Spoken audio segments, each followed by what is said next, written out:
Welcome back to Canada Live. Flood fears are easing for Medicine Hat and Drumheller. Flood watchers say water levels have peaked and stabilized, so flooding should not be as severe as previously thought. Now, we are expecting a news conference on this situation within the hour. We will bring it to you live. Meantime, let's check in with our Josh Skurnik, who is on the ground in Medicine Hat. Josh, what can you tell us? Well, that news conference will start in about a half hour, and I did talk to the Director of Emergency Management Services, and he said that original estimate that came out yesterday of how the water flow would not be as bad as the 6,000 cubic meters per second down to 5,300. Well, that might have been actually a little premature. He says that water is actually faster than expected, but still not as bad. But this city is still seeing flooding. We still have 10,000 people evacuated in this city with a state of emergency out of 70,000. They actually had to hold up 1,500 people in emergency shelters, in hotel rooms, wow, because they had nowhere to go. Yeah, it's amazing. They actually only had 375 the night before, but a lot of those people stayed in their homes. And then when things got serious and they made the rounds to thousands of homes saying, hey, you have to get out, those people, they did get out. And so it was 1,500 people they needed to home. But another good thing, there's 3 main bridges that connect this city north to south over the South Saskatchewan. 2 of those bridges remained closed, but they were thinking that they were going to have to cut off the Trans-Canada Highway that goes right through this city, connecting it. Well, turns out they didn't have to. But still, there are some big things that they are worried about. One of those things is the debris that's coming down. All of these heavy trees and such, all the way down 3 hours north from Calgary, and they're afraid that it could hit some of these bridges. So we're going to keep you updated. This news conference, we're going to keep it take it live, and we're going to see just exactly how this really fluid situation is going. Yeah, it's fluid indeed. Thank you so much, Josh.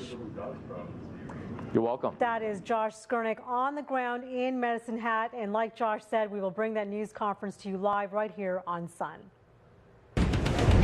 Before we go to break, we do want to take you to Medicine Hat. That is where the press conference is now underway about the situation there. Let's take you there. 5260 cubic meters per second. It is of importance to note that sound engineering principles in the construction of berms to protect residents and protection of critical infrastructure have been applied on the basis of information from Alberta Environment, which of course, as you know, has changed several times, but indeed has been successful for the most part. There was a small window of opportunity to aid additional low-level areas when those values changed.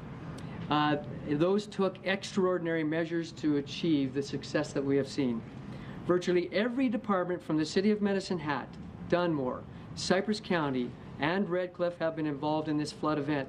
Also, you saw it here live on Sun News moments ago. Officials in Medicine Hat saying the city dodged a bullet in terms of major flood damage, but there's still plenty of danger ahead, and many residents are still out of their homes and being told to stay out there. Let's check in with our Josh Skurnik, who's on the ground in Medicine Hat. Josh, what can you tell us?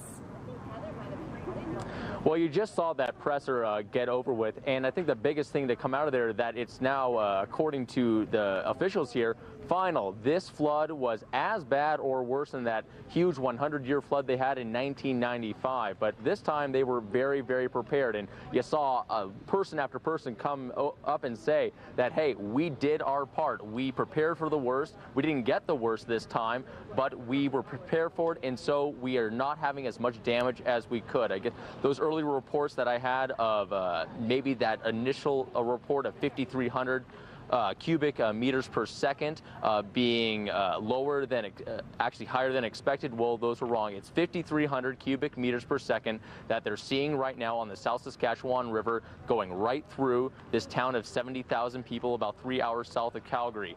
So the thing is, though, the people here are still displaced. 10,000 people are outside of their homes, and about 1,500 of them had to be housed yesterday, this last night. And so those people still don't have a place to stay. And because of the nature of this water slowly moving through the South Saskatchewan River with nowhere to go, they are saying that, well, with a place to go, but just not as fast from Calgary down, they're saying that they can't tell these people when they can come back to their homes. They don't have that answer yet. And they also said that this is a changing situation.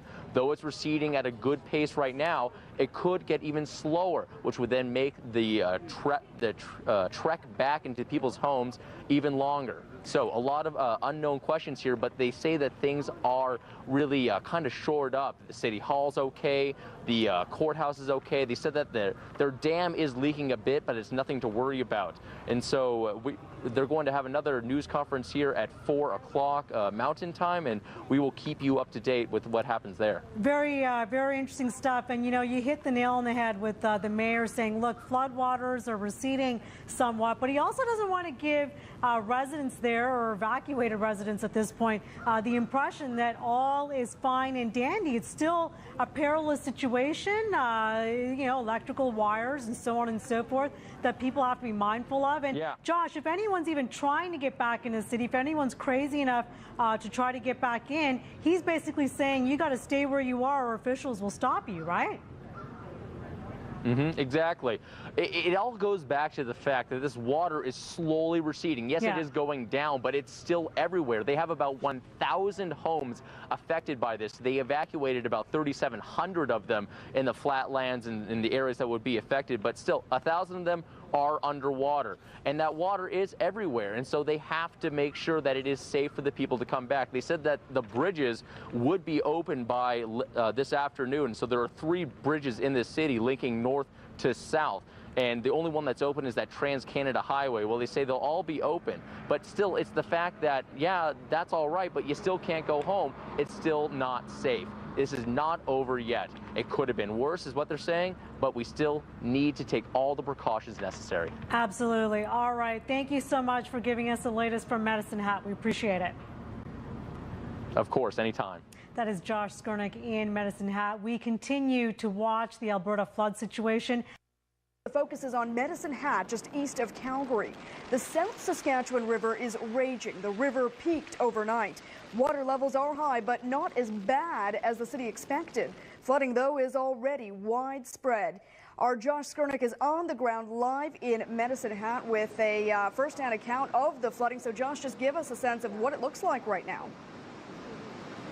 Well, Sneha, you're right. They're saying that this is not as bad as it could have been. And the reasoning is that they prepared. Now, I want you to take a look. This is the City Hall, and look at all of these sandbags. They had thousands of volunteers turn out over the weekend filling these things. They also had the Army Reserve coming here. They shored up their City Hall, their courthouse, their water treatment plant, their electricity plant, all of these things that they knew would be integral to the safety of the city and the people here. And also the thing is that they were expecting 6,000 cubic meters per second of water. Well, it turns out they got 5,300 cubic meters per second. Not as bad as it could have been. They say that if it were that 6,000 number, that would have been catastrophic to the city. This 5,300 number, that is as bad or the same as the 1995 levels that they had. That was their last 100-year flood. But anyways, they say that they prepared. So now the next question is, when can people go home? 10,000 people are displaced right now in this city. It's still under a mandatory evacuation, a state of emergency here. They cleared out 3,700 homes in the area, in the flatlands here and in the downtown area. You got to remember, this South Saskatchewan River goes right through this city, cutting it in half. And if you see, these bridges they're planning on opening them up at around 2 p.m. 2 of the 3 main bridges in the city are closed right now, but they're still, like I said, they're thinking that they could open up as early as 2 p.m. But the big question is of those 10,000 people, when can they go back? They say they don't know. Because the fact is that though this river is only at 5,300 cubic meters per second, the reasoning behind that is that all the water didn't rush down from Calgary, so it's slowly filling out. And so that means that it's going to recede very slowly. So they don't know when all of this water will go away. So that means that these people, it could be days before they could get back to their homes and start the cleanup. We have about 1,000 homes that were flooded here. And that is exactly what the Director of Emergency Services here, Ron Robinson, said. Let's take a listen from what Ron Robinson said earlier today at his press conference. We are now focused on assessing damage in the impacted areas and identify dry and wet zones so that we can begin an orderly return of residents to those areas that were not affected by floods. A task force will be struck involving many city departments and utilities to identify the areas that have been damaged and the impact to infrastructure, and begin to formulate an action plan for addressing issues that have arisen. So, Sneha, as you can see, this situation is pretty fluid. They said that the actual speed at which it is dissipating here in this river behind me, it is changing. It can change. So they don't know when things can happen to get back to normal, but we will stay and follow this situation as it develops, and the city will obviously let its people know also when they can return back to normal.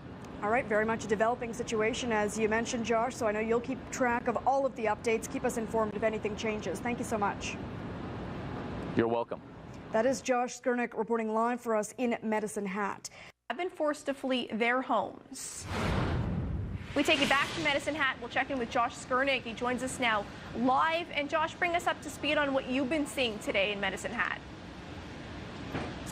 Well, Karen, as you can see, it's raining right now, something you definitely don't want to see in a city that just had tons of flooding. But I talked to the mayor. He was here at the top of the hour, and he said that this is nothing to worry about. This will pass over. And in fact, the city is in good shape. And I want to show you one of the reasons why the city is in good shape. It's because of the preparation. Look at all of these sandbags. They had thousands of people turn out over the weekend filling these things. They actually, at one point, had too many volunteers and couldn't take on any more, but they also had the Army Reserve coming in.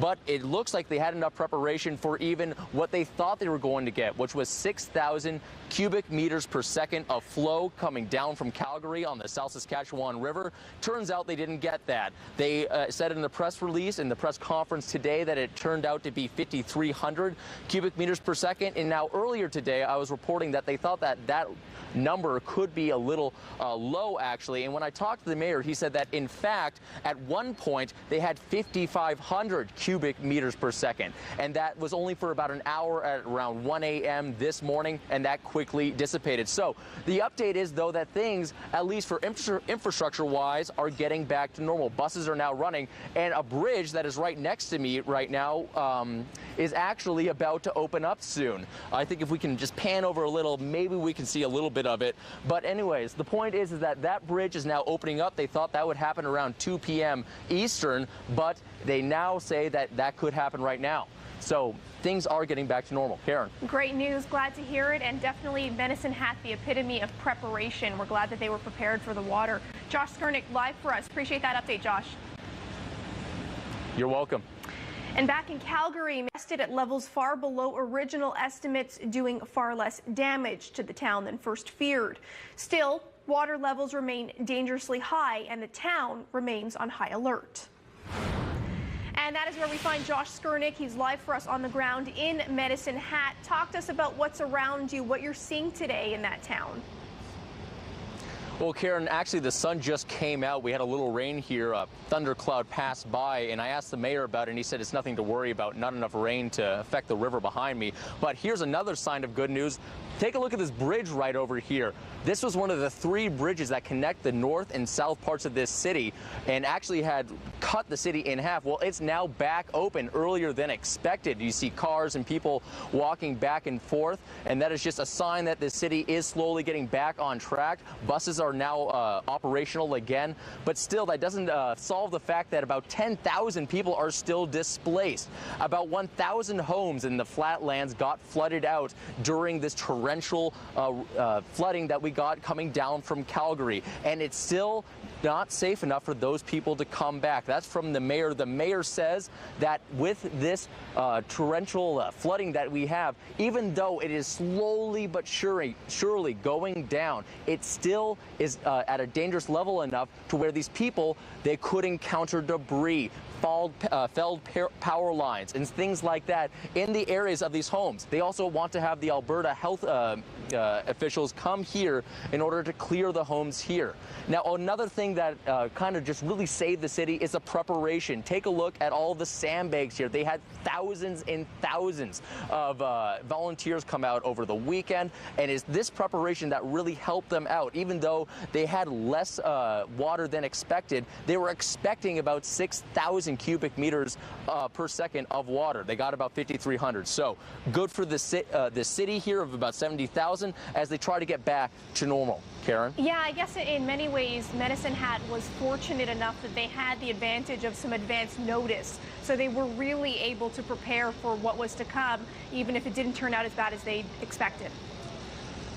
Well, exactly, Karen. This city is no stranger to flooding. They had a huge 100-year flood in 1995, and the mayor, who we actually interviewed on the show just at the top of the hour, said that they learned from that. They had some special tools that they were able to use this time in order to prepare for it. They said that this flood is as bad or as worse as that 1995 flood, but this time they knew what to do, and they did it. Absolutely. Karen. Josh Skurnik reporting live for us. Josh, thanks for the update. Of course. Okay, and he did mention that we caught up with Norm Boucher, the mayor of... Improved in soggy Calgary, Medicine Hat braced itself for the swelling of the Bow River, and that, Medicine Hat, is where we find Sun News reporter Joshua Skurnik joining us now live.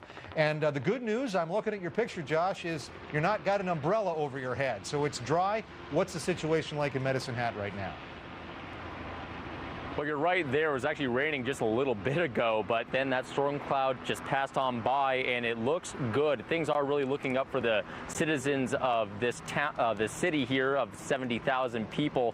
And this is about 3 hours south of Calgary, and it's actually the South Saskatchewan. The Bow River meets up with it, and people here were pretty afraid. They were expecting at some points of 6,000 cubic meters per second of flow. They actually ended up only getting 53,000 cubic meters per second, and because of that, they're in pretty good condition. Actually, if you take a look over here at this bridge, this was one of the 3 bridges that was closed, and actually this is a big deal because this city is literally cut in half by this river, and so they were pretty afraid of this city actually not being able to get resources to the other sides, and that was one of the concerns when we talked to people earlier today. Let's take a listen to these people.